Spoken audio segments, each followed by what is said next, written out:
Bu da Kırmızı Pazar. Sürüldü. Kırmızı Pazar.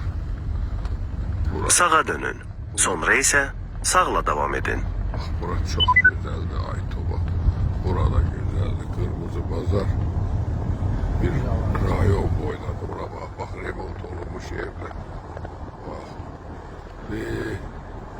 Bak remont olmuş evlere bak. Ha burada yaşıyorlar. Fesat. Üstü çıkır. Ay zdanyalara bak aç. Zdanyalara bak. O yüzden. İki zdanya.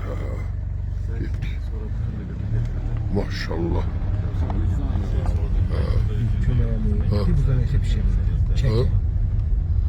Hele mi? Çek. Bu görüp belki hele burada bu səhv değil.